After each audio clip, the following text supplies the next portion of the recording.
Correr das Águas. A música e os poemas de autores consagrados com muita gente dentro aos domingos, das 10 à meia-noite. Correr das Águas, com Dinis Silva.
Olá, muito boa noite.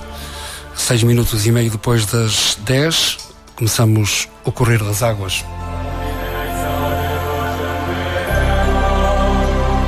O Correr das Águas de 30 de outubro de 2022.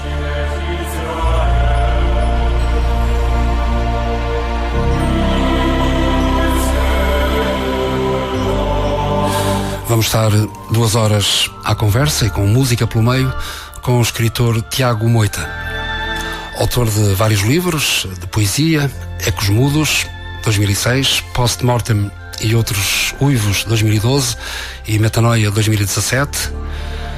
Na prosa, O Último Império, 2012, O Evangelho do Alquimista, 2016, e A Fórmula do Peregrino, 2018. Contos Impossíveis, 2019, e prosa poética tem o Manual da Solidão, de 2020.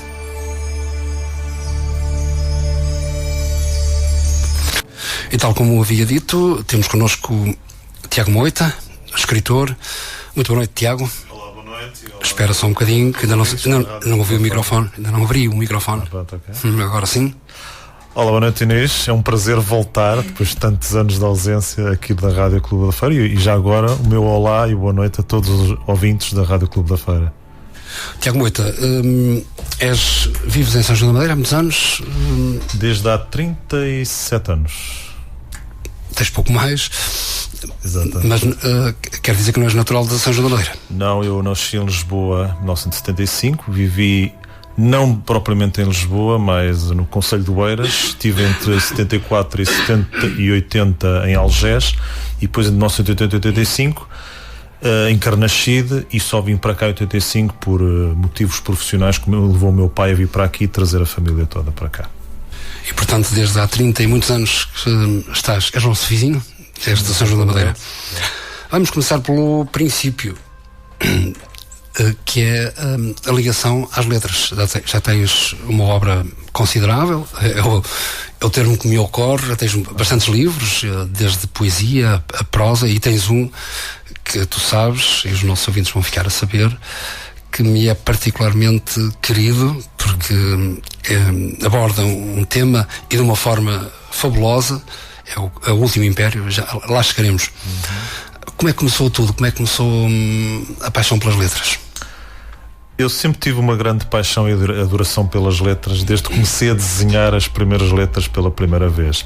Até muito antes de eu começar a desenhar, e não perceber, claro, quando era muito pequeno e não sabia ler, obviamente, eu fascinava-me o próprio desenho das letras que via em revistas, desde as revistas em quadradinhos e os livros, e ficava sempre com aquela curiosidade: o que é que essas letras, o que é que essas palavras queriam dizer ou que tinham para me contar. E desde muito cedo, e a partir do momento em que eu comecei a desenhar as minhas primeiras letras, foi sempre um fascínio tentar descobrir o significado delas. Não é por acaso que eu ainda hoje guardo com carinho o meu dicionário de Alelo escolar, que foi o dicionário em que eu, entre os meus 6, 7 anos, comecei a tentar descobrir alguns significados de algumas palavras, e a partir, às vezes, em pequenos caderninhos, apontava sempre esses significados dessas palavras, o que fez com que eu começasse desde muito cedo a ter uma ligação muito grande à palavra. Mas começou por ser um fascínio, digamos, estético. Sim, começou por um fascínio estético, porque na altura eu só via esse fascínio pelas palavras exatamente do ponto de vista visual, do ponto de vista estético. Não havia não havia uma ligação mais intrínseca, mais carnal, por assim dizer, à palavra, porque eu não fui devidamente incentivado e estimulado para tal. Por isso, repara que quando eu estava na primária e depois também na preparatória, eu lembro perfeitamente de que os meus professores gostavam muito das minhas composições, porque eu era muito criativo na forma como eu escrevia e também na forma como eu lia. Aliás, eu participei mesmo no ciclo preparatório em alguns campeonatos de leitura e era quase semifinalista em vários casos. Infelizmente não tive esse acompanhamento na escola secundária, que foi para mim um retrocesso civilizacional, porque apanhei muito mau ambiente, tanto a nível das turmas como a nível da própria escola. E mesmo quando eu comecei a arriscar a escrever os meus primeiros poemas com 15 anos, em 1990, não foi de uma forma profissional, de alguém que mesmo muito novo escreve a pensar já nos livros que leu. Eu não tinha esse conhecimento, eu escrevi tudo de uma forma muito naif, por assim dizer, porque eram estados de alma que eu desabafava para o papel, baseado em situações muito negativas que eu passei nessa altura.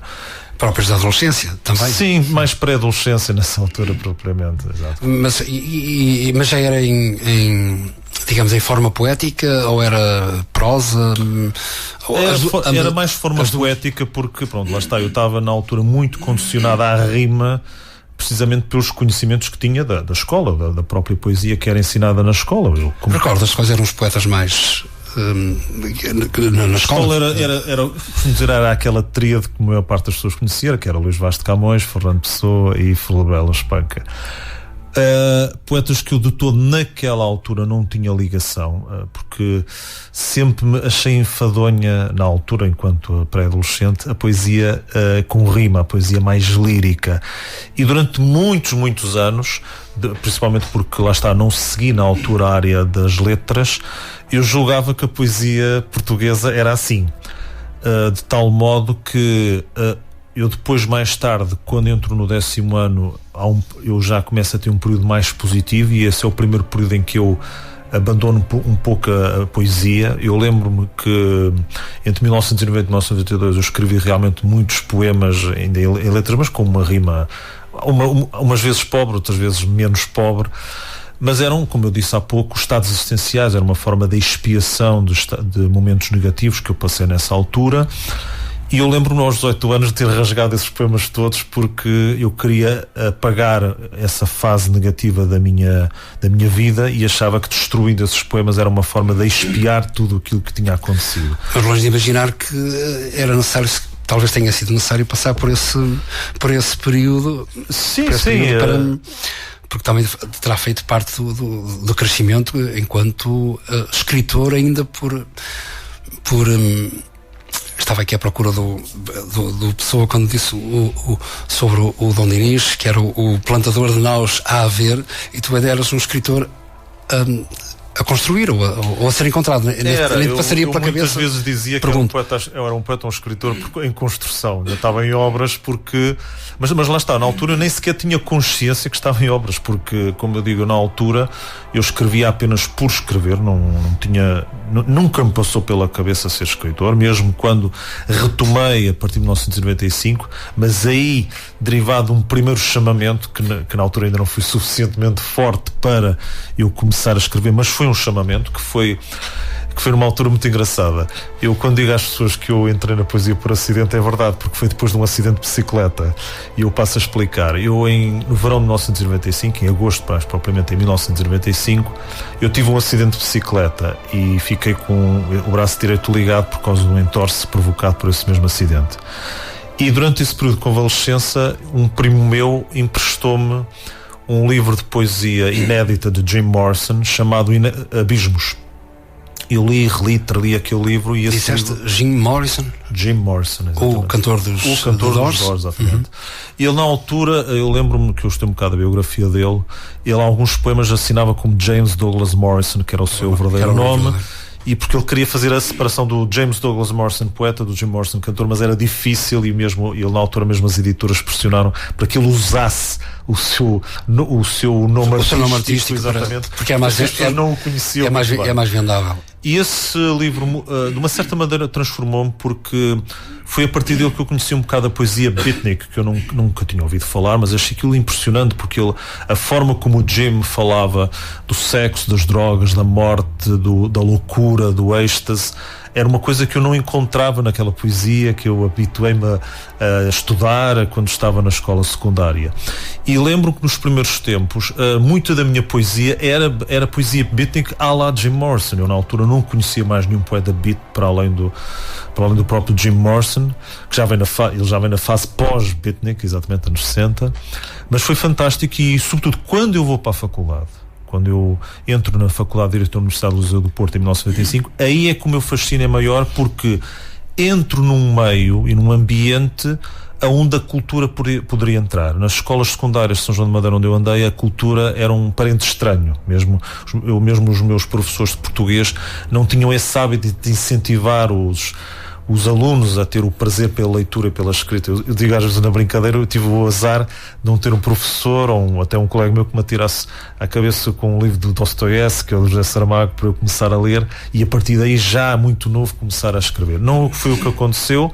Na universidade, além de estudar Direito e também Ciência Política, eu lembro-me de começar a ler na altura livros de poesia, e aquilo que eu destaquei muito mais foi Fernando Pessoa, que a partir do momento em que eu comecei a ler de uma forma livre a mensagem, não parei de ler, com um bocado de dificuldade, porque um curso universitário é sempre difícil arranjar pausas para uma pessoa ler, mas eu costumava ler, e Fernando Pessoa, como José Régio, Natália Correia, por exemplo, Sofia Mel Brainer, ou até mesmo Eugênio de Andrade, eram alguns dos meus poetas preferidos, para além do próprio Jim Morrison, mas também o caso de Emily Dickinson e do Walt Whitman, que de uma certa maneira mudou, e que já tinha ouvido falar até mesmo dele por causa do célebre filme Clube dos Poetas Mortos. Quem não sabe da famosa frase "Oh Captain, my Captain", que é do Walt, aliás, o próprio fez com que eu começasse a ler cada vez mais. Fernando Pessoa também até tem um poema que é uma ode ao Walt Whitman. Tem um ode ao Whitman, exatamente, que é o Álvaro Campos, mais da parte do Álvaro Campos. Aliás, eu participei, isto é uma parte. Em 2005 eu fiz parte de um Filocafé que ocorreu na Associação dos Jornalistas e Homens de Letras do Porto, e o Filocafé chamava-se Nietzsche e Pessoa, o Baile da Gravidade, onde se discutiu se realmente o Álvaro de Campos era um heterónimo ou era uma tentativa de imitação do Walt Whitman por parte do Fernando Pessoa. Pois, fica sempre a dúvida. E depois, depois foste lendo, ou depois eu estou-te a perguntar todo este processo que acabou por desembocar na tua vocação literária, as influências que começam... Durou bastante tempo, como eu disse, quando eu estive na faculdade eu escrevia muita poesia e prosa poética. Ela às vezes era um bocado coloquial, às vezes era um bocado diarística, tanto falava de situações existenciais esporádicas que tanto aconteciam por estados de paixão ou de tristeza ou de solidão.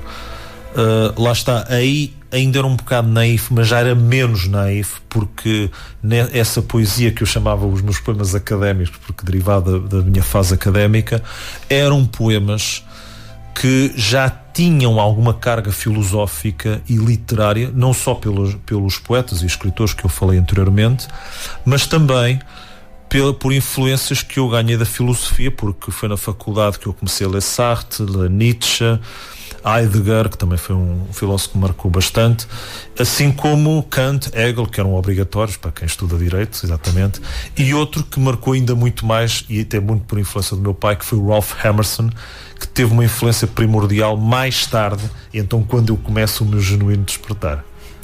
Falaste no Ralph Emerson, curiosamente o meu escritor preferido, digamos assim, também principalmente pela sua carga libertina, era o Henry Miller, que achava, além de Dostoiévski, achava que era o grande escritor, era a grande referência. Aliás, a Emily Dickinson tinha poemas, tinha um poema, não me lembro agora o nome, de homenagem ao Emerson. Ela viu o Emerson como o seu tutor filosófico dela, e é impressionante. Eu sou muito mais tarde que eu vim a saber disso, que eu fiquei impressionado com a Emily Dickinson na altura. Quem mais ficou impressionado foi a própria Ana Luísa Amaral, que infelizmente nos deixou recentemente. Mas é curioso como o Emerson, que aliás eu há muitos anos eu ando à procura dos poemas dele. É difícil apanhar os poemas dele, é mais fácil apanhar as citações, os pensamentos dele, do que os poemas, que eu sei que ele escrevia poesia. Mas é curioso como ele inspirou poetas que, sobretudo no século XIX, até mesmo o próprio Whitman, que confessou também essa paixão pela filosofia transcendentalista do Emerson e do Thoreau. Mas é curioso como estes poetas, de uma certa maneira, pouco a pouco foram-me influenciando num filósofo que acabou por ser um dos filósofos que marcou toda a minha língua, meu estilo, basicamente. Falei do Henry Miller. Eu peço desculpa a quem está a ouvir-os, porque eu estou ligeiramente constipado e meia volta terei que tossir, ou eventualmente tossirei durante a conversa. Estava a falar do Miller, e eu penso, não vou dizer uma asneira. O Miller, para além de ter tido uma experiência, e algumas até por razões de sobrevivência, ter escrito um ou outro livro pornográfico, a palavra é mesmo esta, acabou por descobrir, também andou por todo esse processo, por isso eu ter-te falado do processo de crescimento, que ele mais tarde reconheceu que tinha que ter passado por isso para chegar a ser o que acabou por ser. E ele acabou por desembocar praticamente a sua obra é praticamente autobiográfica.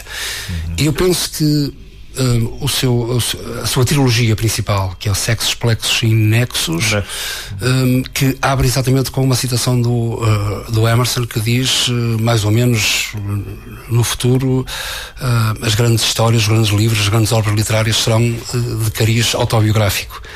Um pouco o Miller a justificar também um pouco como é que acabou por desembocar nessa, ou ter descoberto, digamos, o objetivo ou o local, ou a forma como ia explanar o seu talento literário, partindo de uma digamos, uma antevisão, uma previsão do próprio Emerson, que previa muitos anos antes, se calhar um século antes, que as grandes obras, pelo menos na segunda metade do século XX e final do século XX, que seriam autobiográficas. E o Miller acabou por, de alguma forma, pelo menos na parte dele, e há outros casos que, enfim, ter encontrado a confirmação. Sabes que o Emerson basicamente partiu de uma premissa que já vem desde o Renascimento. Sabes que o advento da impressão, a partir do Gutenberg, a partir do aparecimento da imprensa, passou a existir um cada vez maior fascínio pela autobiografia. E o Emerson viu isso porque viu a fluidez e a contínua exploração desse género do autobiográfico, e percebeu que no futuro isso ia ser cada vez mais predominante. Aliás, falaste do Emerson nessa questão da autobiografia e da ideia do homem. Eu lembro de uma situação em que ele diz mais ou menos isto, que desenvolver mais o estilo é mais do que ser um escritor. É preciso que exista um homem por trás de um escritor, que é a mesma coisa que aquilo que em muitas entrevistas eu digo, que ser um escritor é também um ato de humanidade. É tentar realçar e descobrir a humanidade que nós temos dentro de nós através da palavra. E isso é uma coisa que eu faço muito nos meus textos. Quer dizer, eu vejo um processo de escrita, quando eu estou a escrever um livro, seja de que género for, uma forma de autodescoberta de potencialidades, qualidades e às vezes mesmo defeitos que eu tenho dentro de mim. Quando dizem que a escrita é sobretudo terapêutica, não é só terapêutica, é como eu digo, é este processo de autodescoberta. É como se nós fôssemos uma espécie de Indiana Jones em busca de nós próprios, exatamente. Aliás, o Fernando Pessoa foi basicamente esse, daqueles escritores, foi o escritor que até fez essa grande exploração. Quando o Rimbaud dizia "Je suis le autre", eu sou o outro, quem explorou o outro foi o Fernando Pessoa. Ele é que passou a tratar o outro por tu, que era uma coisa que até Pessoa, pelo menos na primeira metade do século XX, não era devidamente explorada, porque havia muita exploração do eu e menos do outro. E a partir do momento em que os escritores começaram a tratar o outro não como uma ficção deles próprios, mas como reflexo de algo que eles não conseguiam encontrar, a partir daí a autobiografia passou a ter uma profundidade e uma autenticidade que não existia nos autores mais clássicos. A pessoa acabou por ter necessidade de criar outras personagens, os tais heterónimos. O que é que isso para ti, o que é que isso significa para ti? A heteronimia dele foi mais uma forma dele tentar expandir a sua criatividade, mas ao mesmo tempo descobrir a humanidade através das várias vozes que existiam dentro dele.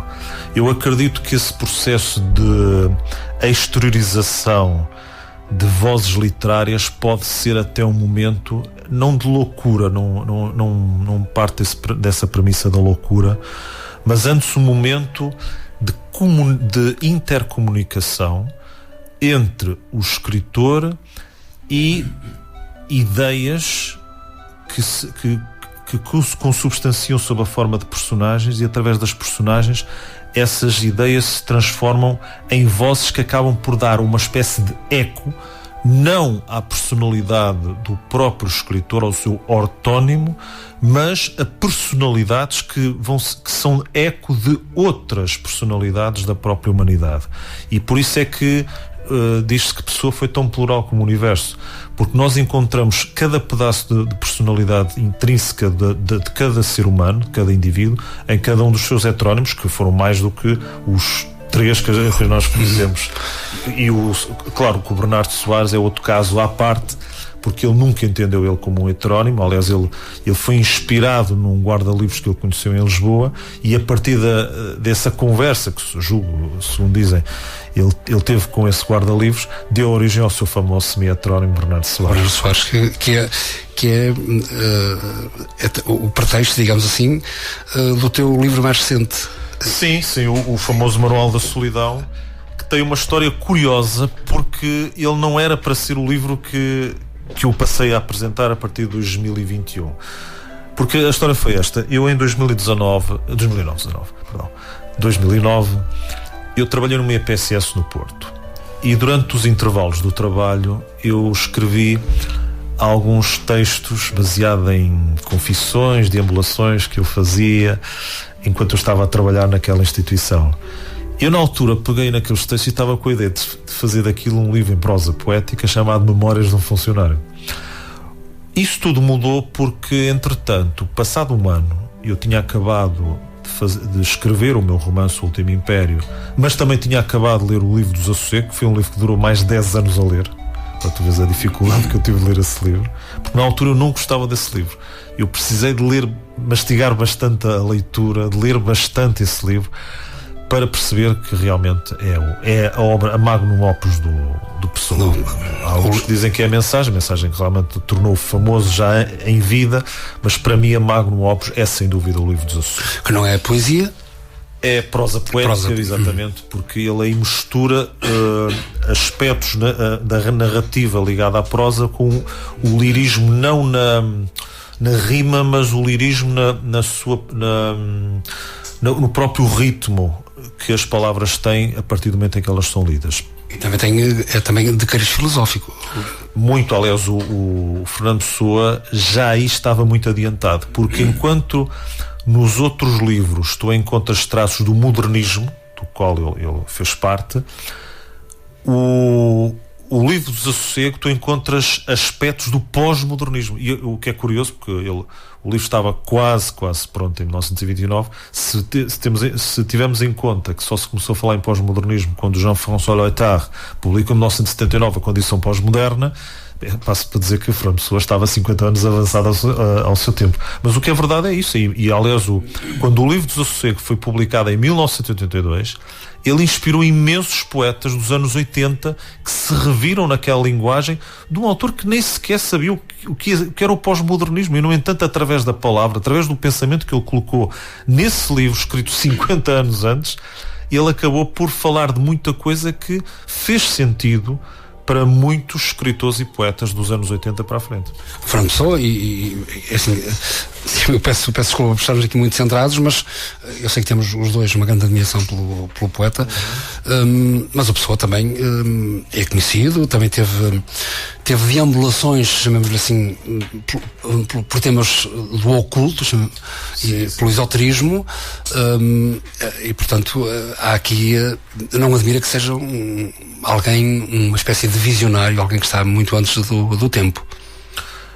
Ele fez isso pela mesma razão pela qual eu também, nos meus textos, nos poemas e sobretudo nos meus romances, eu tanto falo do aspecto mais material como do aspecto mais sobrenatural, porque entendo que é da intertextualidade e da comunicação entre estes dois campos que à luz da nossa lógica, da nossa razão, são intrinsecamente opostos, que passamos a ter uma visão mais oblíqua da realidade.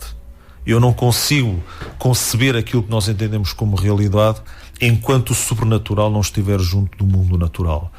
E Fernando Pessoa entendeu isso muito bem. Não é por acaso que eu estou muito textos ocultistas, muito esoterismo e muita filosofia mais afastada de toda a teosofia que ele explorou. Um pequeno à parte, falei agora em teosofia. Ele foi tradutor de algumas obras da Helena Petrovna Blavatsky, entre os quais A Voz do Silêncio, que foi a tradução dele. Era exatamente o que eu ia achar, que essa tradução de... E creio que da Mabel Collins, que era considerada a pupila da Helena Petrovna Blavatsky. Exatamente por causa disso, porque ele entendeu que esse diálogo entre o mundo sobrenatural e o mundo natural permitia dar-lhe uma visão muito mais oblíqua da realidade, e isso está expresso nos poemas e textos maravilhosos que ele deixou e que ainda estamos a descobrir. E para além disso há aquela célebre história que tu também penso que focas no Último Império, que já li há uns anos, com a visita do mago da Golden Dawn, na altura, o supra-sumo, o Aleister Crowley, que ficou curioso porque foi corrigido numa revista, penso, ligada à astrologia, a esse mundo. O Aleister Crowley terá sido corrigido pelo Fernando Pessoa, sim. Que era completamente desconhecido, e a curiosidade de Aleister Crowley foi de tal forma que ele veio a Lisboa visitar e conhecer o Fernando Pessoa. Depois simularam aquele desaparecimento na boca do inferno, em Cascais. Há uma teoria que já foi afastada pelo Richard Zenit, que escreveu um belíssimo livro, que é a primeira biografia de Fernando Pessoa, que ainda estou a ler. Eu lembro de falar com ele a respeito da origem da palavra, do título Mensagem, que acabou por identificar o único livro que ele escreveu em vida.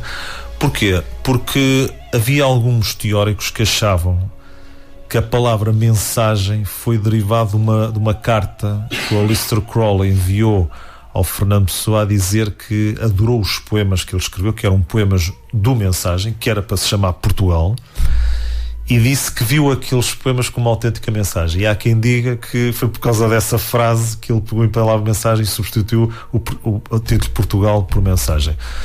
O Richard Zenit acha que não é bem assim. Ele acha que essa palavra... Ele diz que Portugal era o nome de uma sapataria, se não me engano, e o Fernando Pessoa, ao ter visto que era o título de uma sapataria, resolveu mudar o título. Mas isso não foi um título que me convenceu muito bem. Claro. Mas pronto, isto para dizer o seguinte: realmente o Aleister Crowley ficou impressionado porque ele sempre entendeu que os mapas astrais dele estavam certos, e ficou curioso como é que um português que eu não conhecia de lado nenhum conseguiu corrigir o mapa astral dele. E ele veio para Lisboa, e essa é a parte que fez a ligação da minha história, porque, segundo consta, ele explorou algo que o Fernando Pessoa falava muito, mas não conhecia muito bem, que era sobre o Quinto Império e o verdadeiro significado do regresso de Dom Sebastião, que é muito para além daquela visão muito académica que entende o Quinto Império e o regresso de Dom Sebastião naquela visão muito folclórica e popular, que tem apenas com o regresso de um fantasma de um rei que vem das areias de Marrocos para salvar o país, e da ideia também folclórica e popular do Quinto Império enquanto visão de um futuro glorioso em que Portugal vai regressar ao tempo glorioso dos descobrimentos, que não tem rigorosamente também nada a ver com o Quinto Império e com o regresso de Dom Sebastião, que para mim e que para alguns académicos, eu não estou isolado neste meio, desde Manuel J. Gandra, Paulo Borges, por exemplo, que foram teóricos que foram contra essa visão académica do Quinto Império e do regresso de Dom Sebastião, dessa visão folclórica que foi defendida pelo povo e refutada por estes filósofos que eu falei há bocado, porque entenderam muito bem que lá está, que só quando cruzamos a visão sobrenatural da visão natural é que passamos a ter uma visão mais oblíqua da realidade, e neste caso uma visão mais oblíqua destes dois conceitos que acabei de referenciar.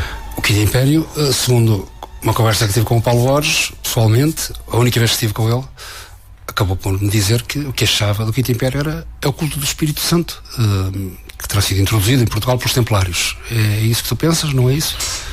Isso foi o que eu pensei no princípio, porque, como eu disse, eu quando comecei a fazer as investigações para o romance do Último Império, a partir de 2008, aliás, isto é um pequeno à parte para os nossos ouvintes que não sabem bem da história, o Último Império era para se chamar A Parada dos Ridículos. Isto porquê? Porque eu tinha a ideia de escrever 2 livros, um de poesia e outro de prosa, que contassem a narração dos disparates que os portugueses fizeram desde Dom Afonso Henriques até os nossos tempos. Um seria em poesia e outro seria em prosa. Mas depois eu percebi que não fazia muito sentido isso, porque achava ridículo o mesmo livro, mas diferentes géneros, ter o mesmo título.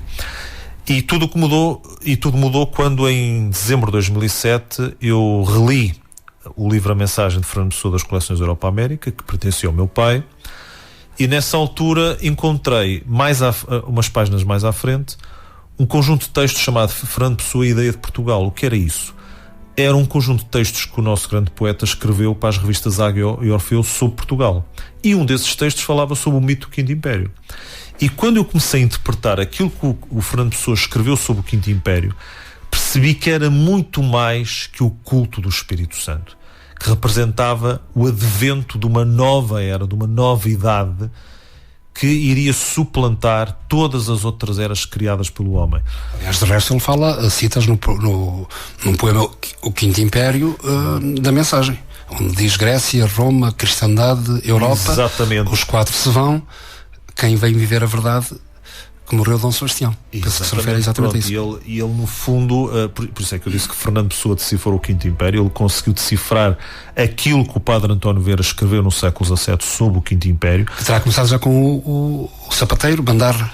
E muito antes, muito antes. Aliás, aquilo que eu falo no Último Império é que a sua história começa precisamente na Babilónia, porque isto deriva de uma profecia que o famoso profeta hebreu Daniel fez de uma interpretação de um sonho que era a famosa estátua de Nabucodonosor.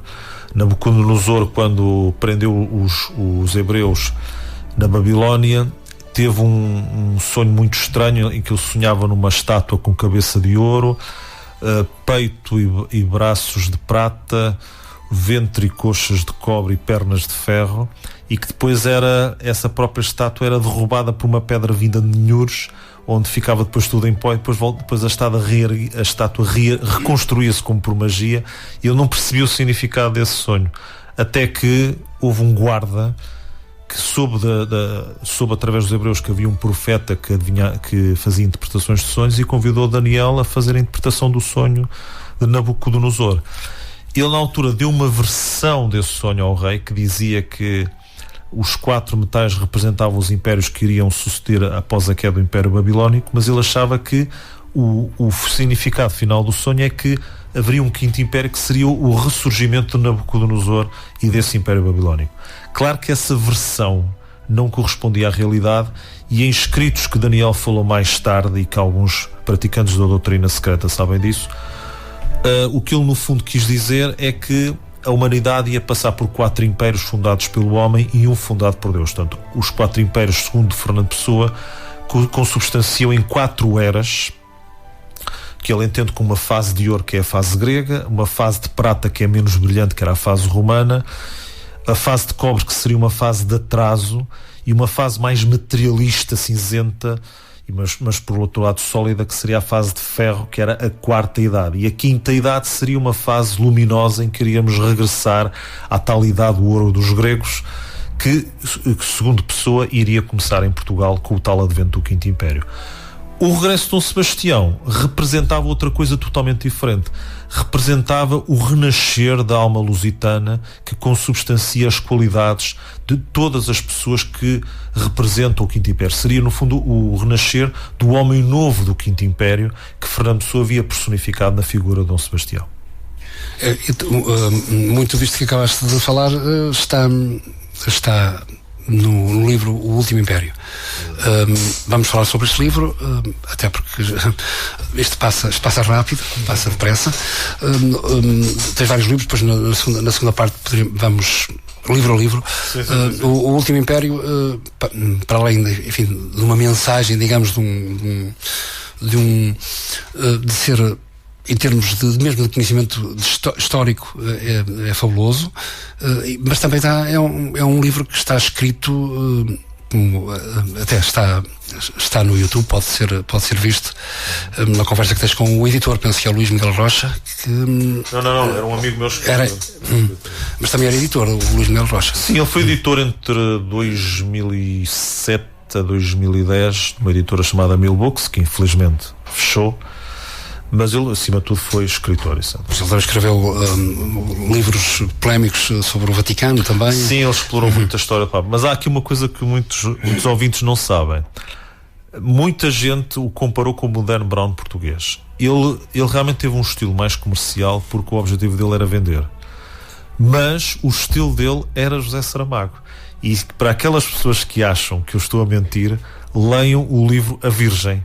Porque no livro A Virgem está o verdadeiro estilo do Luís Miguel Rocha, que ele não conseguiu explorar porque as editoras não o deixaram. E ele, entretanto, partiu deste mundo. E ele confessou-me muito antes dele morrer que, no fundo, ele queria regressar muito a esse estilo mais saramaguiano, e ele tinha projetos para escrever livros históricos. Aliás, ele estava a tirar o curso na Faculdade de Letras precisamente por causa disso. Ele queria escrever ensaios e livros, romances históricos, e fugir muito à fase Vaticano, que aliás ia acabar em 2016, mesmo que ele não morresse. Ele quando lançasse depois da resignação, que seria lançado em 2015, e em 2016 o Curiosidade sobre o Vaticano, a ideia dele era, depois da Curiosidade sobre o Vaticano, escrever romances históricos baseados já numa linguagem totalmente diferente daquela que todos nós nos habituamos a ler dele. O que eu ia dizer eu pensei que ele estava lá como editor, mas não estava como teu amigo. Não, aqui estava como meu amigo, porque a editora só nasceu muito depois. E ele fala de como construir este tipo de livro. Na altura também estava um pouco em voga com o Dan Brown, que citaste há pouco. O teu livro está dentro desses parâmetros, capítulos curtos, e que nunca fica sempre um suspense, com situações paralelas, e tudo isso nos oferece um livro que tem todos os ingredientes, perdoa-me a expressão, para ser um filme, para se tornar um filme, como foi, por exemplo, o Código da Vinci e outros. Só que neste caso era a nossa história, a história de Portugal, com o Quinto Império pelo meio, o mito do Quinto Império, e é uma pena ainda ninguém ter pegado nessa ideia. Mas eu compreendo a tua opinião, aliás, não és a primeira pessoa a dizer isso. Já no passado eu lembro de haver pessoas a dizer que bom seria se este livro não fosse um dia transformado em filme. É verdade, realmente, porque o livro realmente tem uma narrativa muito envolvente, explora exatamente os ingredientes de um thriller, porque ele é basicamente um thriller histórico. E por isso é natural que as pessoas, quando leiam aquele livro, parece que estão a viajar dentro de um filme sem estarem numa sala de cinema. Estão simplesmente a olhar para as palavras e a partir das palavras conseguem visualizar o filme de tudo aquilo que eu narrei nesse próprio livro. Isso é bem a própria magia do livro. E quem tiver conhecimento, ou algum conhecimento da história de Portugal, ainda mais fascinado. Muito mais, aliás, é impressionante a quantidade de informação que aquele livro tem, porque aquele livro atravessa a história de Portugal, desde o Milagre de Ourique até um futuro alternativo. Aquilo atravessa o Dom Afonso Henriques, atravessa o primeiro milagre que a Rainha Santa Isabel fez em Foscoa. Não foi o Milagre das Rosas, foi um outro milagre, só quem ler o livro sabe o que é que foi. Fala de um caso que pouca gente conhece, um diálogo que eu imaginei entre Luís Vaz de Camões e Dom Sebastião, antes de Dom Sebastião partir para Marrocos.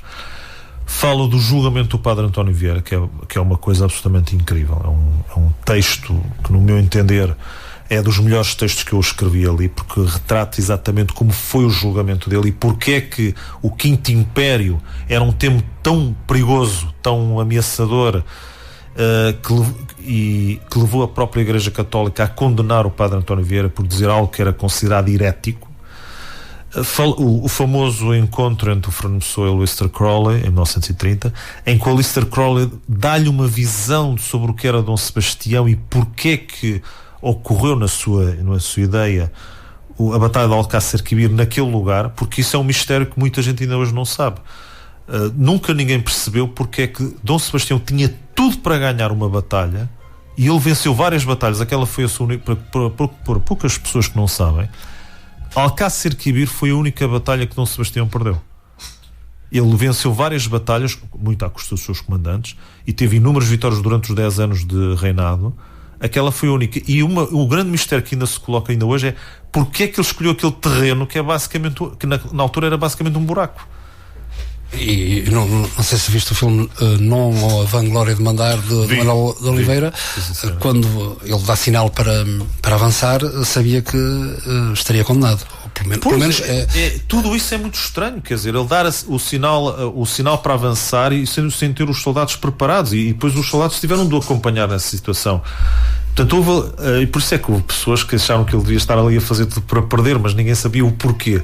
O porquê eu tentei confabular, e só quem ler o livro é que percebe porque é que eu explorei esse mistério para, de uma certa maneira, desenvolver a história do próprio Último Império, como eu fiz em 2012.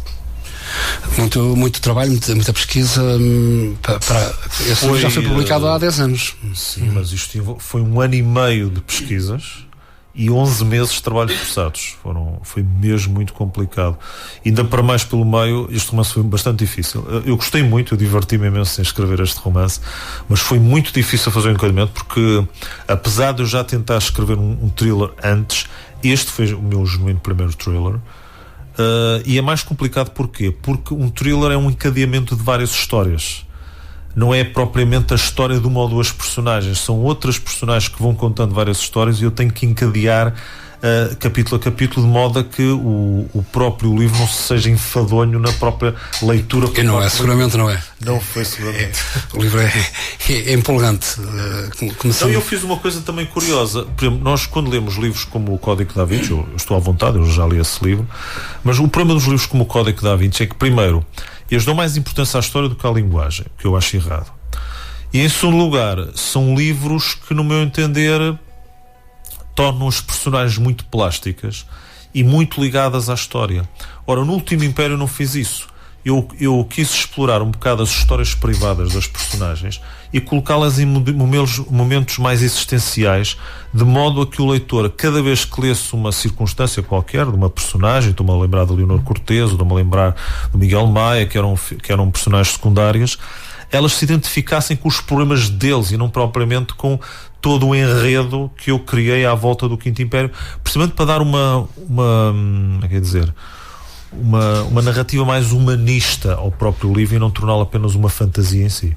Mas o que é que te levou a escrever o Último Império? Levou-me essencialmente, exatamente, o primeiro texto que eu li sobre o mito do Quinto Império, do texto de Fernando Pessoa e uma ideia de Portugal, que me deixou fascinado. Eu não conhecia muito bem o que era o Quinto Império. Tinha tido umas luzes na escola secundária quando ouvi falar do Padre António Vieira e, claro, muito mais tarde o nosso saudoso professor Agostinho da Silva, que falou muito do Quinto Império nas famosas conversas vadias na RTP em 1990, mas eu conhecia muito mal. E foi a partir desse tema que me deixou super fascinado que eu durante 1 ano e meio andei a investigar tudo na internet. Fui à Biblioteca Pública do Porto, muitas vezes à Biblioteca Municipal de São João da Madeira, a investigar tudo sobre o Quinto Império em vários livros, e foi aí que eu conheci autores como o António Quadros, o António Telmo, o Francisco Salles de Loureiro, que tem um livro fantástico, Francisco Salles de Loureiro, que tem um livro fantástico chamado Dom Sebastião antes e depois de Alcácer Quibir, que até explora um tema que poucos nos nossos ouvintes até não conhecem bem. É que toda a gente pensa que a Batalha de Alcácer Quibir foi apenas um desejo de um rei português. Não, falso. Foi uma cruzada. Porque as pessoas não sabem, isto é muito importante, no século XVI a maior ameaça que existiu ao Ocidente era o Império Turco Otomano, e os turcos otomanos tentaram no século XVI ocupar a Europa por 3 vezes. A primeira foi através de Viena, e eles em 1521 com Solimão o Magnífico chegaram às portas de Viena da Áustria, só para ver o perigo que a Europa teve em relação aos turcos. A segunda foi... Que era o Islão também. Exato, também era o perigo, porque o Islão sempre foi uma religião de conquista nesse aspecto, e o Islão, ainda hoje, infelizmente, sempre teve essa ideia que tem que dominar todas as outras religiões. Os outros são os infiéis. Exatamente. Pela perspectiva. A segunda foi pelo Adriático, mas eles foram barrados e derrotados na célebre Batalha de Lepanto, feita pelas forças navais de Dom João da Áustria, onde participaram barcos portugueses por ordem de Dom Sebastião. E a terceira tentativa, que era a mais grave, era por Marrocos. Só que a vantagem é que o Moulay Abdullah, que era o sultão dos mamelucos de Marrocos, tinha uma aliança com o rei de Portugal. E ele disse a Dom Sebastião e a vários reis e a outros reis antes dele que fique descansado, que enquanto eu for vivo, os turcos não têm autorização para entrar no meu império. O que é que se passou na altura de Alcácer Quibir, em 1578? Moulay Abdullah morreu. E o seu filho mais velho, que era o sucessor direto ao trono, era pró-turco. E ele prometeu que, se chegasse ao trono, abria as portas para que os turcos que já vinham de Tunis e de Argel pudessem invadir a Europa através das colunas de Arcos, tal como Moulay al-Tariq fez em 711, quando os mouros invadiram a Península Ibérica e derrotaram o rei Rodrigo na Batalha de Guadalete. Esse perigo era real, e por isso é que Dom Sebastião, incentivado pelo seu tio Filipe II de Espanha, mais tarde primeiro de Portugal, e pelo Papa, pediu para que fossem enviadas tropas que não foram só portuguesas, mas no livro do Francisco Salles de Loureiro diz isso expressamente, foram tropas portuguesas, flamengas, alemãs, francesas, italianas e, claro, castelhanas. No filme do Manuel de Oliveira parece exatamente assim. Exato, porque não foram só portugueses, foram tropas europeias, porque aquilo foi uma cruzada para derrotar Moulay al-Muhammad, que era também conhecido como o rei maluco. E o objetivo de Dom Sebastião nessa batalha era que o irmão mais novo dele, que era o Moulay al-Muhammad, e não o al-Malik, que era basicamente o mais velho, o mais novo, apesar de mais fraco, era pró-português. Então, se ele ficasse no trono, não havia problemas e os turcos não podiam. Consta que a derrota de Alcácer Quibir não foi totalmente uma derrota para a Europa, porque os turcos ficaram tão impressionados com a coragem desse rei, que, como tu disseste, e muito bem, e o Manuel de Oliveira retratou isso muito bem no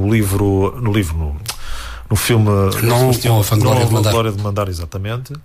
O rei foi para a frente com o seu cavalo para incentivar as tropas todas a ir atrás dele, e os turcos ficaram impressionados e assustados de tal modo que depois da batalha, porque aquela batalha, ao contrário do que se pensa, foi um empate, o rei português desapareceu, mas morreram os filhos do Amolé Abdullah.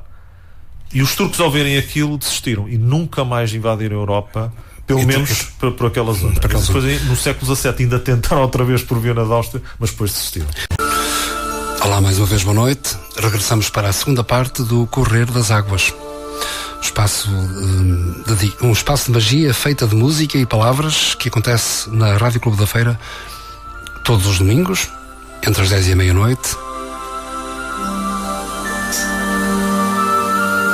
E hoje temos connosco o poeta e escritor Tiago Moita, autor de vários livros, de poesia à prosa. Vamos daqui a pouco falar um de cada vez. Muito rapidamente dizer ou repetir que na poesia tem 3 livros: Ecos Mudos, publicado em 2006, Post-Mortem e Outros Uivos, 2012, e Metanoia, 2017. Na prosa, Último Império, 2012, O Evangelho do Alquimista, 2016, A Fórmula do Peregrino, 2018. Contos tem Os Contos Impossíveis, publicado em 2019, e na prosa poética, O Manual da Solidão, publicado em 2020.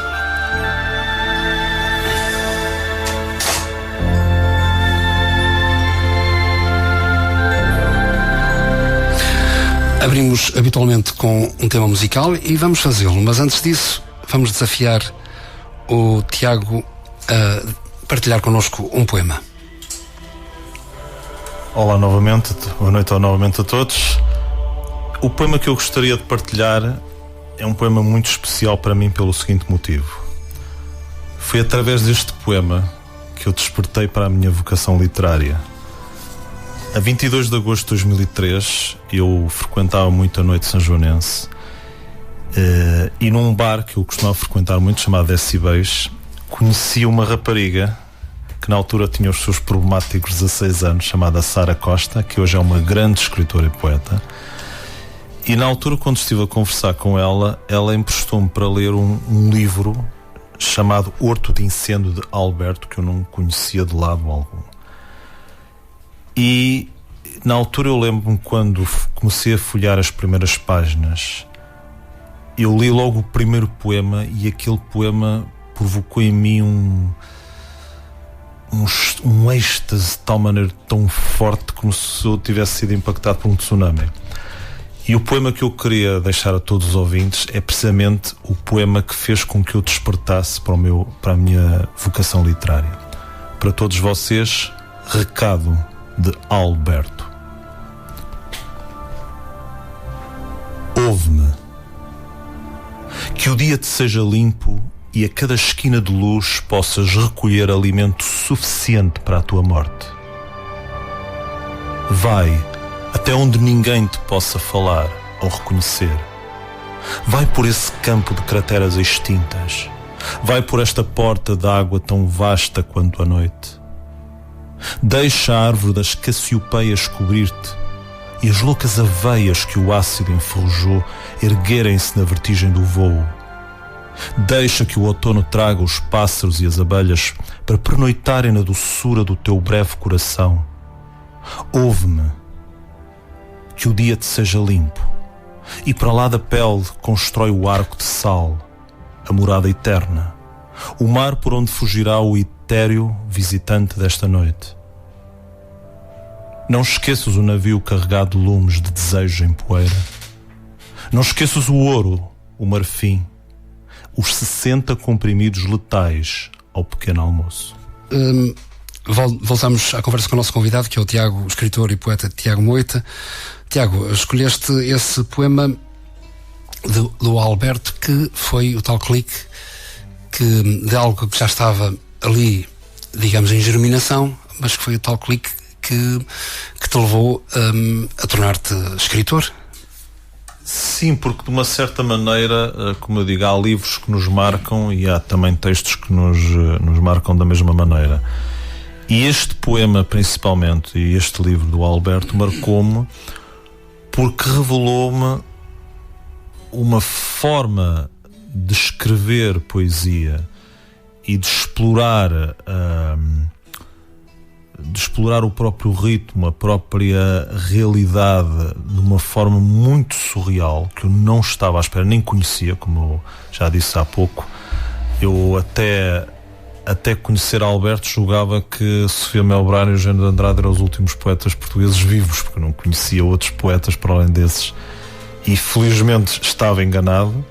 E lembro-me perfeitamente, depois de ler este poema que partilhei convosco, de virar-me para a Sara e perguntar que outros poetas existiam para além deste. Ela chegou-me a dizer, falar uns nomes como Mário de Sá Carneiro ou Mário de Cesarino, e eu lembro perfeitamente, eu o conhecia no sábado e na segunda-feira estava eu batido na Biblioteca Municipal de São João da Madeira a procurar todos, a revirar basicamente a biblioteca de alto a baixo para ler, para arranjar e ler livros dessa natureza, porque eu estava absolutamente fascinado e obcecado por este tipo de poesia contemporânea.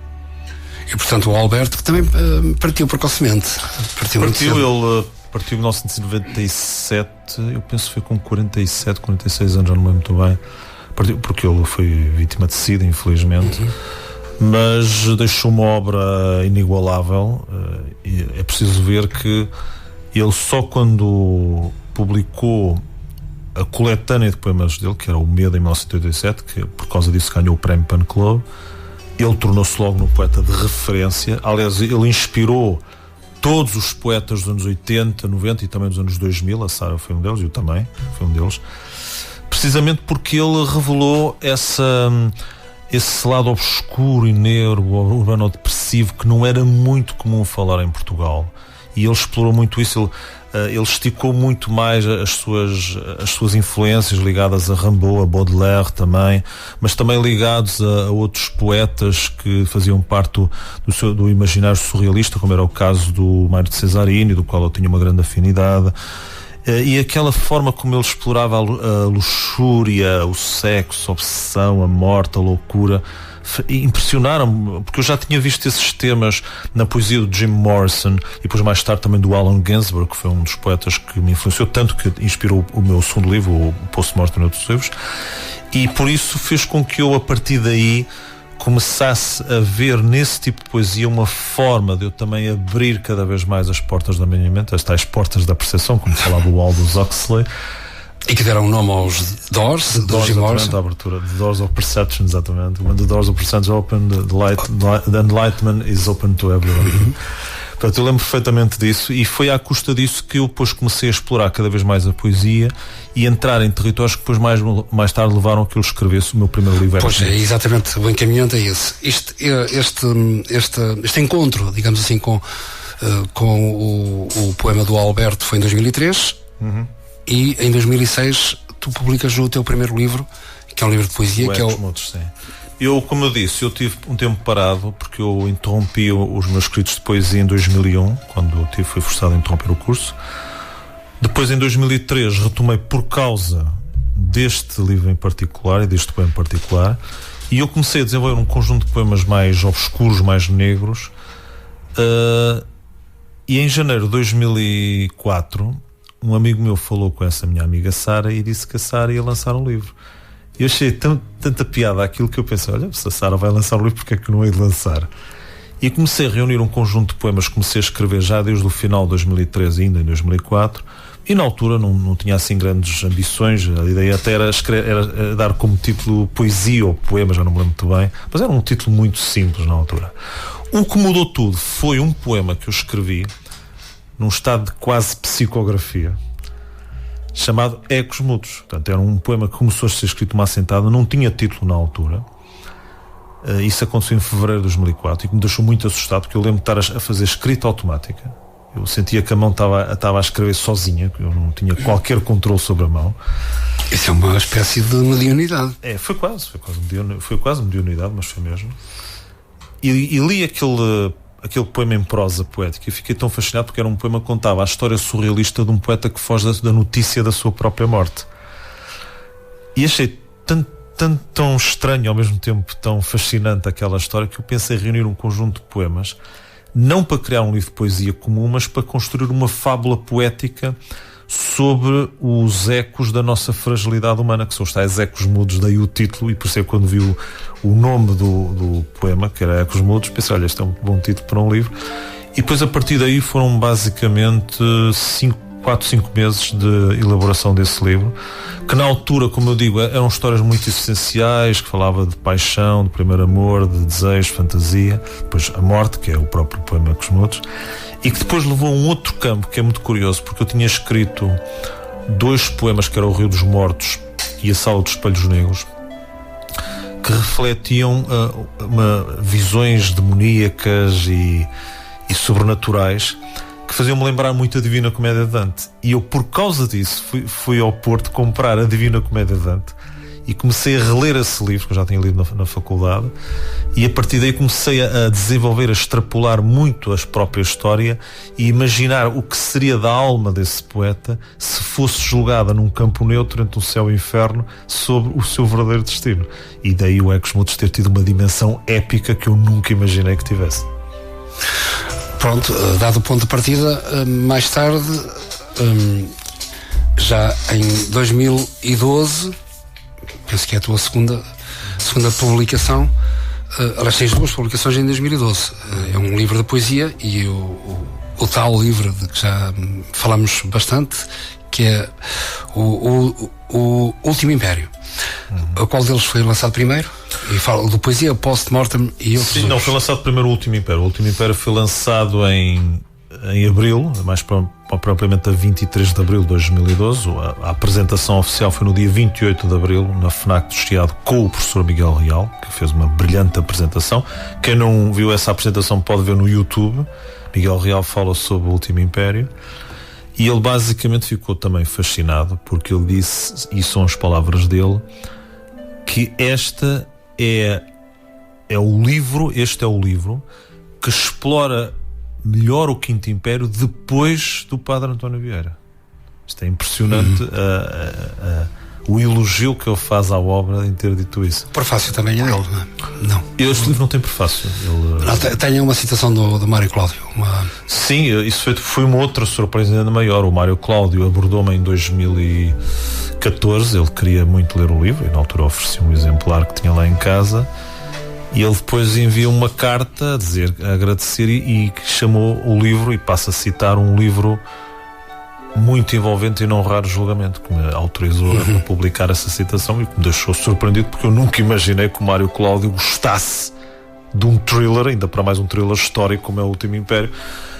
Mas pronto, agradeço imenso a situação que fez. E sendo um escritor como o Mário Cláudio, portanto, atesta ainda mais a grandeza desta obra. Sim, que eu volto a repetir. Eu, como eu digo, até o Mário Cláudio não ter dito nada, eu julgava que era um thriller comum, mas depois, quando o Mário Cláudio disse aquilo, pensei, se calhar este thriller não é assim tão comum como parece que tem algo de mais intrínseco que o próprio Mário Cláudio encontrou, e que se calhar eu próprio não fui capaz de descobrir. Não foste tu que solicitou ao Mário Cláudio que escrevesse qualquer coisa sobre o livro? Não, foi ele que tomou essa iniciativa. Aliás, eu vou ser o mais sincero possível, eu nunca imaginei que ele escrevesse algo sobre este livro. Eu podia imaginar de outros livros, mas neste eu nunca imaginei. Foi para mim uma surpresa que ainda hoje eu não sei porque é que ele escreveu aquilo. Não sei. Ficou fascinado, obviamente. Eu fiquei. Presumivelmente. Portanto, publicaste então primeiro o Último Império, já falamos sobre ele, ainda poderemos regressar a ele, mas presumo que não vamos ter tempo, porque temos aqui muito a falar ainda. E então aparece também o livro de poesia Post-Mortem e Outros Uivos. Esse derivou de uma necessidade de eu desabafar sobre algo de podre que existe em Portugal desde há muitos anos, e ao mesmo tempo fazer uma homenagem a um poema de um grande poeta norte-americano chamado Allen Ginsberg, que escreveu um poema nos anos 50 chamado O Uivo, que foi objeto de censura, e que me fascinou de tal maneira que eu lembro que, quando reli esse poema em 2004, que queria fazer um poema de homenagem a ele, e então a ideia era o Post-Mortem, mas na altura não tinha esse título. Na altura, como eu digo, este poema que deu origem ao livro foi alvo de muitas escrituras e reescrituras do mesmo, porque levou anos a escrever, e depois houve uma altura que eu até tive mesmo a pensar em desistir. E curiosamente, o poema que deu origem ao livro nasceu de uma febre. Eu lembro-me, isto é pura verdade que eu vou dizer, eu lembro de ter saído eram ainda os últimos dias do meu anterior emprego. Eu saí desse emprego e contraí uma febre. E durante a viagem que eu fiz de autocarro do Porto até São João da Madeira, começaram a aparecer umas palavras que no fundo acabaram por ser as palavras da primeira estrofe deste poema. E eu lembro perfeitamente de chegar a casa e antes de me enfiar na cama e tomar um comprimido qualquer, neste caso é um aspergique, passa a publicidade, de escrever num papel essas estrofes. E depois andei cerca de 6, 7 meses a escrever um só poema que deu origem ao Postmortem. E realmente o livro era para se chamar Postmortem, ou seja, um livro, um poema, porque o poema por si só já é muito grande. Mas depois achei ridículo o livro só ter um poema, quer dizer, apesar do poema ser muito grande, não fazia sentido. E o que aconteceu foi que eu comecei a ler novamente o livro e descobri excertos, palavras e pequenas estrofes do livro que deram inspiração para eu escrever outros poemas. E todos os poemas que lês nos Uivos, que é a segunda parte do livro, derivaram de frases, de ideias, de pensamentos que eu retirei do poema principal, à exceção de um que era o Dolmen, que foi um poema que eu escrevi mas que achei que se adequava bem a este livro, para um filocafé que ocorreu no extinto e saudoso Clube Literário do Porto em março de 2007, chamado Ritos e Rituais. Depois do Postmortem aparece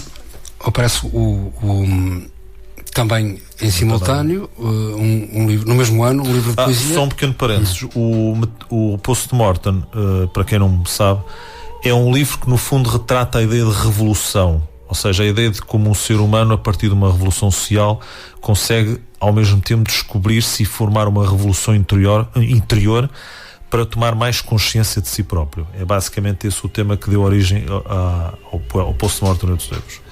Avançamos depois então para 2017, onde temos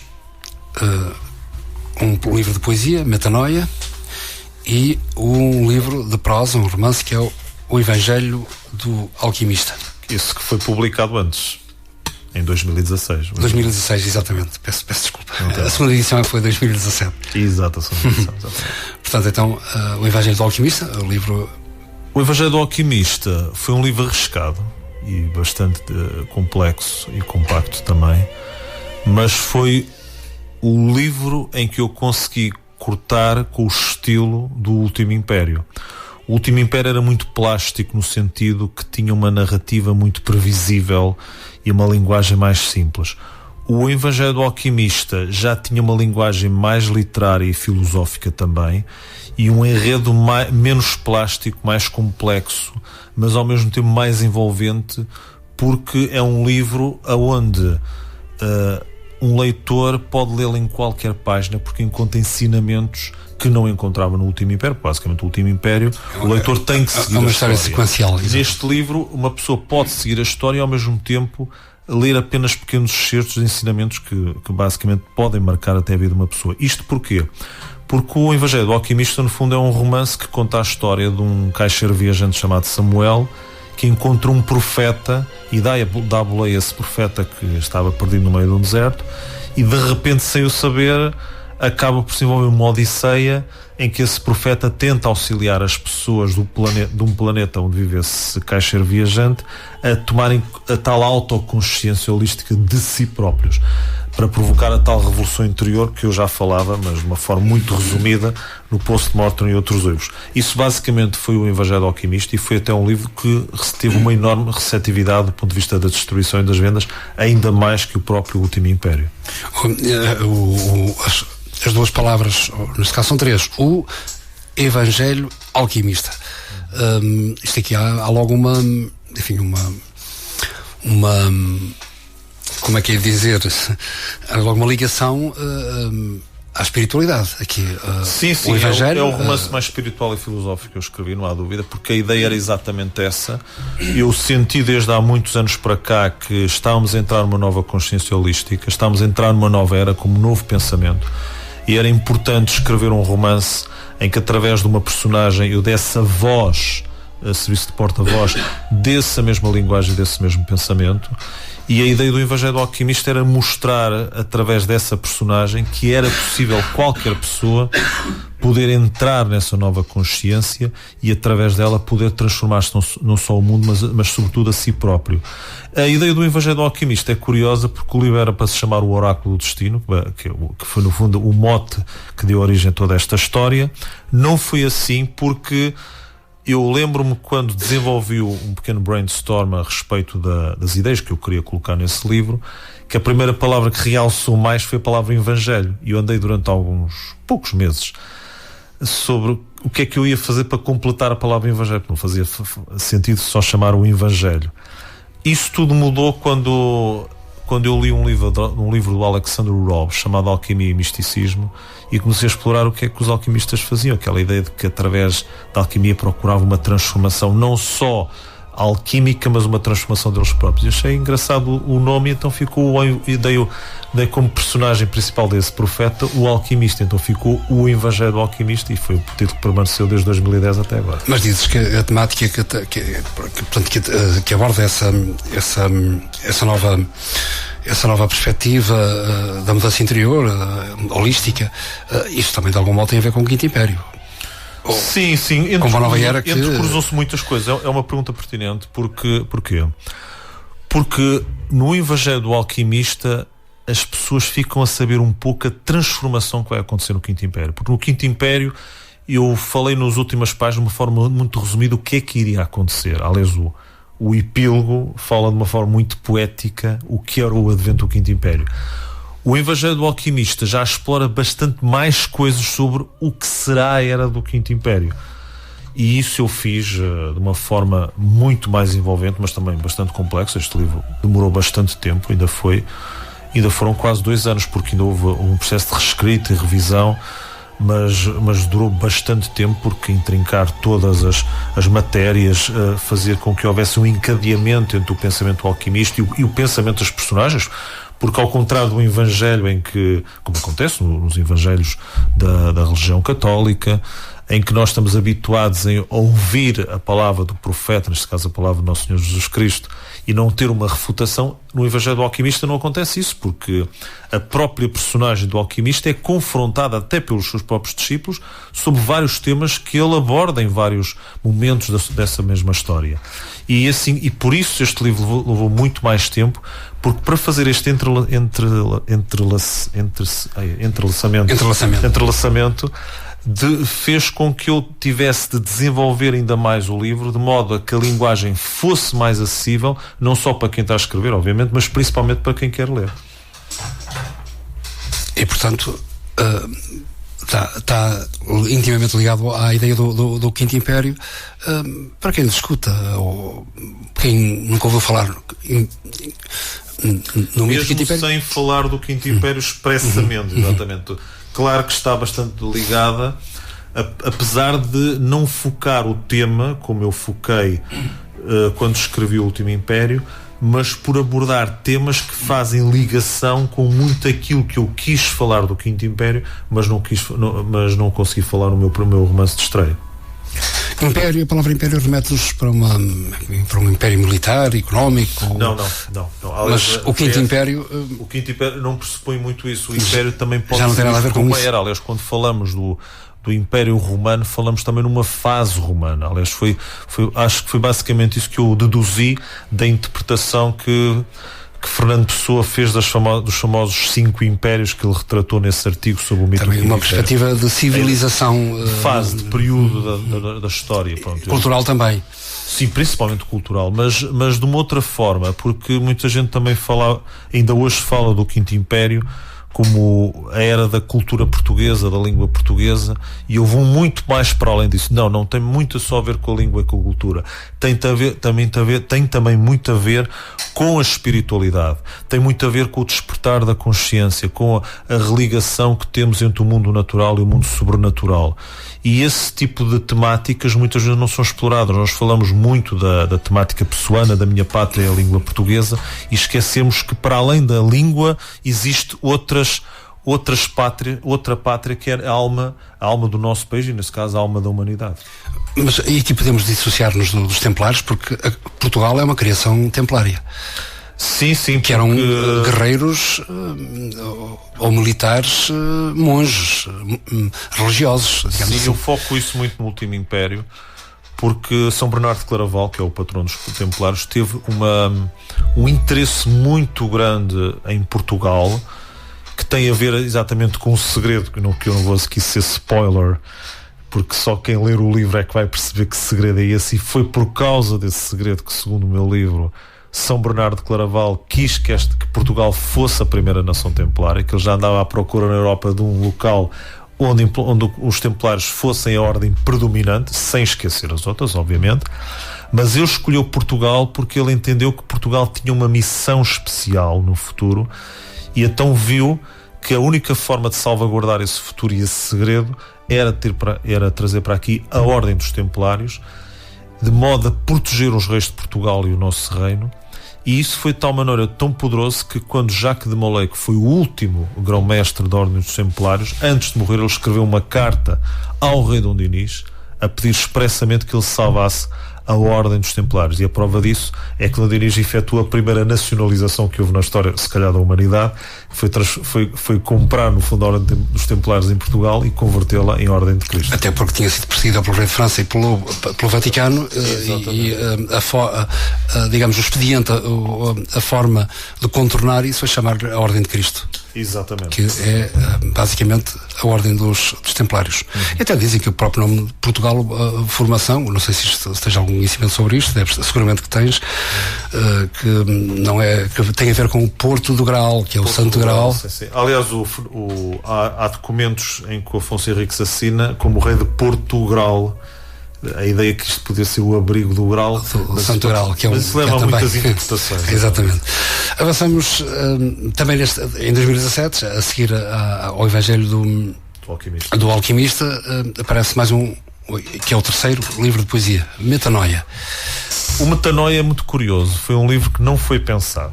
O Post-Mortem já tinha sido pensado há muito tempo. O Ecos Mudos foi a partir de 2004. O Metanoia nunca foi pensado. Foi um conjunto de poemas que eu fui juntando entre 2008 até 2015 e nasceu por causa de uma coisa muito simples. Em 2015, eu na altura não tinha uma editora certa e resolvi concorrer ao Prémio Literário João da Silva Correia.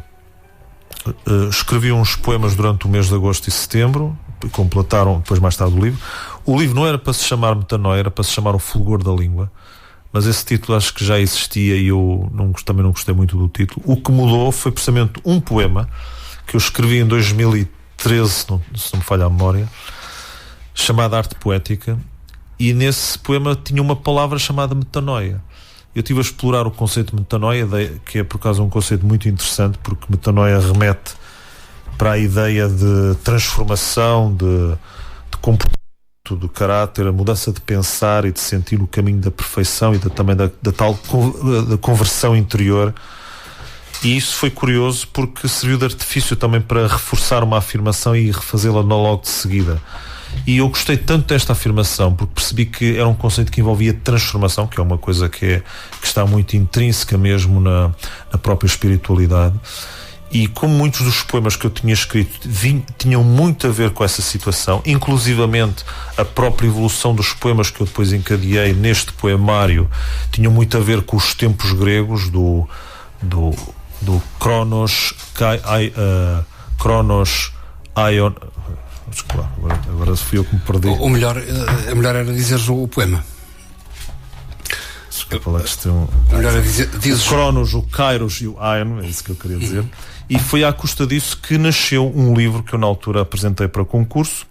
O livro não ganhou, mas eu na altura não desisti, então entendi por bem que este livro merecia ser lido por outros poetas e tive a sorte de dois dos maiores vultos da literatura, da poesia contemporânea portuguesa, que foi o caso do Nuno Júdice e do Fernando Pinto Amaral, terem gostado tanto, e à custa do incentivo que eles me deram com as suas palavras, resolvi editá-lo pela Chiado Editora em 2017 e foi precisamente em março de 2017 que eu apresentei ao mundo este livro. Olha, temos Susana Félix aqui prontinha para flutuar, mas antes da Susana eu propunha-te que nos dissesse um poema do livro Metanoia. Claro, com certeza. Então começo exatamente com o poema Arte Poética, que deu origem ao título do Metanoia. O poema não nasce do murmúrio da cinza ou da cópula do fogo. Brota da lava do verbo que corre nas veias das palavras. O poema não cresce do êxtase dos 4 elementos ou do incêndio das feridas. Transforma-se em cosmos com o silêncio dos búzios. O poema não pergunta, nem responde à sublimação dos espelhos e às epifanias dos números. Reage contra a inércia do mundo e a apatia das sombras. É sal, espinho, espelho, flor, carne, sêmen, bolor, seiva, antes da menstruação do verbo que pariu Deus. O poema é poema antes da invenção das línguas e da tradução dos ventos. Metanoia universal do tudo o que é, foi e virá a ser. O poema existe. O poema morre para voltar a ser poema. O poema transfigura-se. O poema é tudo. O poema sabe. O poema é.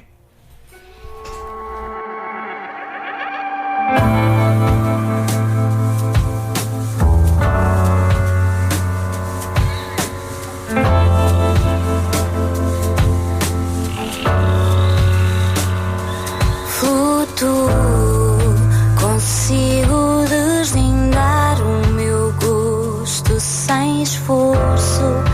Balanço é o que a maré me dá e eu não contesto. O meu destino está fora de mim, eu aceito. Sou eu despida de medos e culpas, confesso. Hoje eu vou fingir que não vou voltar. Despeço-me do que mais quero, só para não te ouvir dizer que as coisas vão mudar amanhã.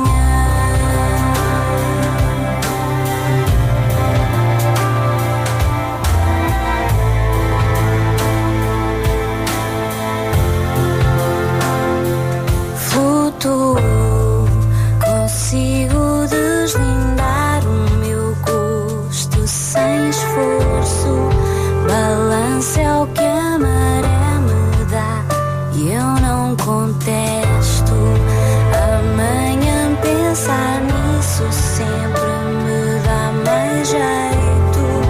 Fazer de mim pretérito mais que perfeito. Hoje eu vou fingir que não vou voltar. Despeço-me do que mais quero, só para não te ouvir dizer que as coisas vão mudar amanhã. Amanhã. Hoje eu vou fugir para não me dar a vontade de ser tua, só para não me ouvir dizer que as coisas vão mudar amanhã. Amanhã. Amanhã.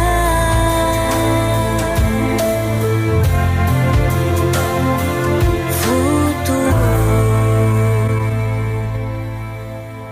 Susana Félix aqui com Flutuo, e nós flutuamos aqui ao sabor do correr das águas e já estamos muito próximos do final. Isto passa realmente em grande velocidade, mesmo ao ritmo suave, a velocidade acaba por ser grande. Nós temos vindo aqui a falar da obra literária de Tiago Moita, dos seus livros de poesia.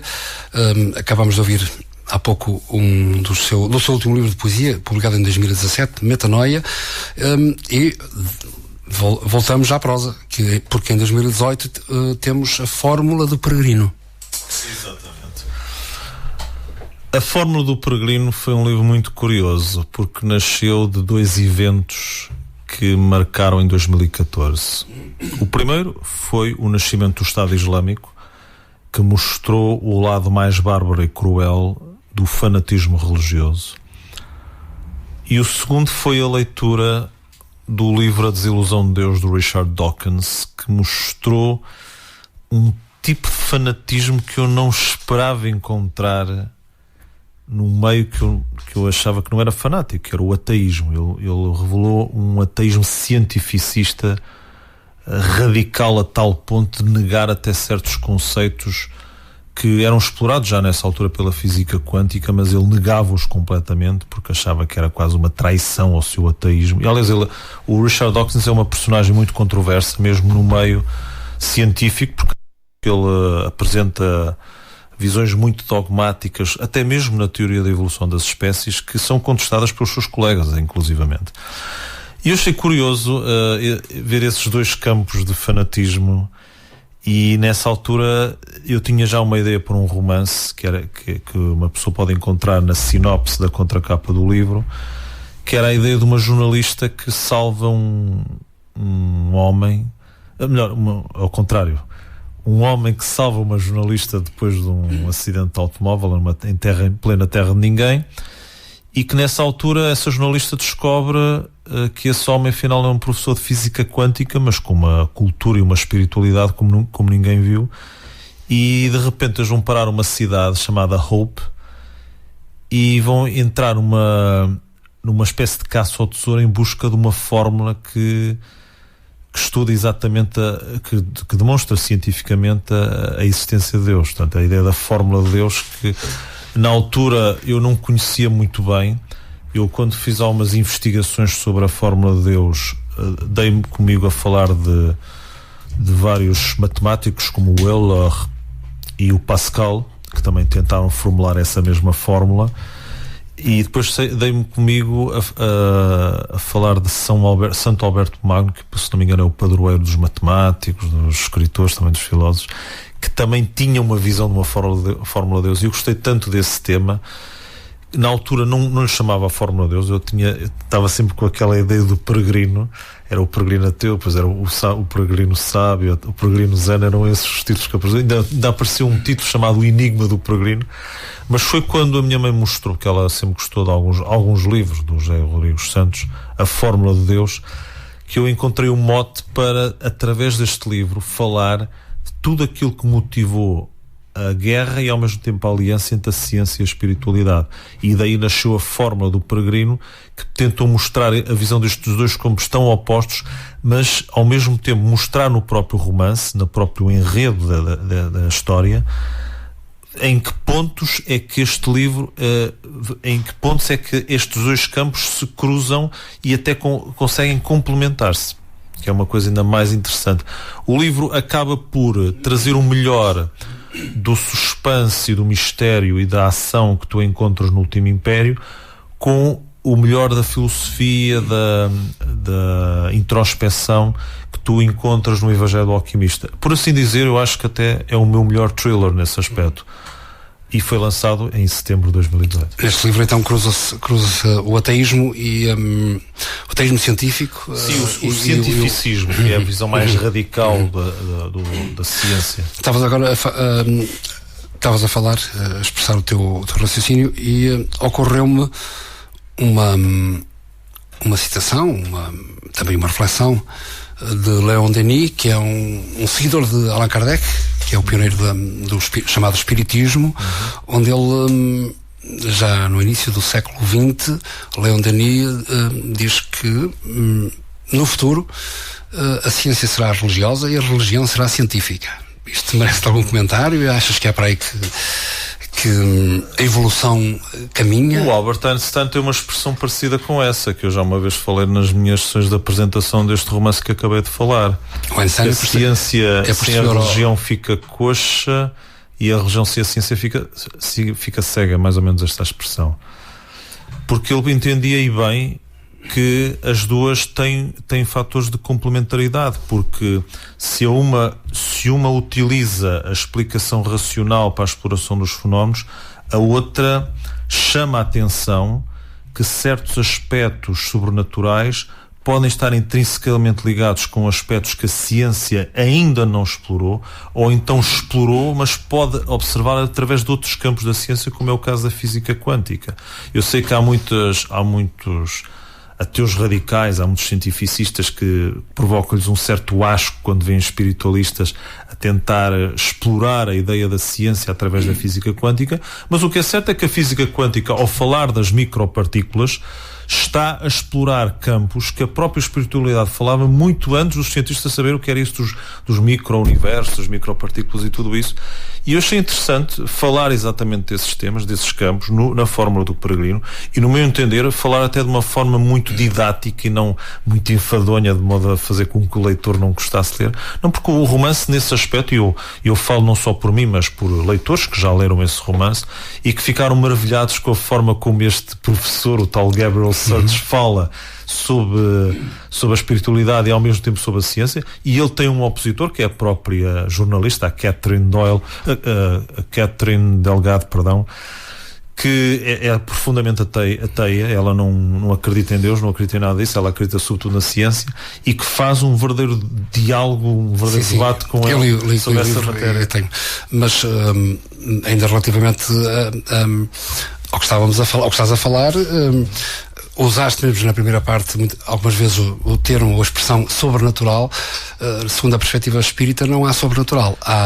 Tudo faz parte da natureza. Tem toda a razão. Há acontecimentos, há coisas que nós e a ciência ainda não consegue, ainda não percebe, ainda não entende, mas que tudo é natural. Sim, tudo faz parte da natureza. Porque eu também concordo com essa ideia. Eu quando falo em sobrenatural, é sobretudo para os nossos ouvintes fazerem bem essa distinção. Porque é algo que ainda não é entendível. Que é uma coisa entendível, porque, por exemplo, para a espiritualidade não há certo nem errado, nem bom nem mau, quer dizer, mas aí não há o conceito de dualidade, que é um conceito que deriva apenas da nossa mente. E isto é difícil de entender para qualquer leigo, quer dizer, e é compreensível. Por isso, da mesma forma como na própria espiritualidade não há física nem metafísica, é tudo o mesmo campo. Não há essa união. Isso é basicamente o que explana bem a filosofia holística. A ideia de que o todo é derivado da soma das partes e na soma das partes não estão apenas as partes ligadas ao mundo material, mas também ao tal mundo supramaterial ou sobrenatural, que também corresponde à própria realidade, do qual nós queremos sempre explorar e descobrir mais facetas a respeito dela. Exatamente. Só de pensar que os micro-organismos, que ainda há pouco tempo, um deles, o tal Covid, ou SARS-CoV, nos incomodou tanto, há 200 anos não eram detectados porque não havia microscópio, mas a tecnologia humana vai avançando e vai descobrindo, e relativamente à física quântica também há grandes passos a ser dados, e também as neurociências. Mas vamos avançar porque já estamos muito próximos do final.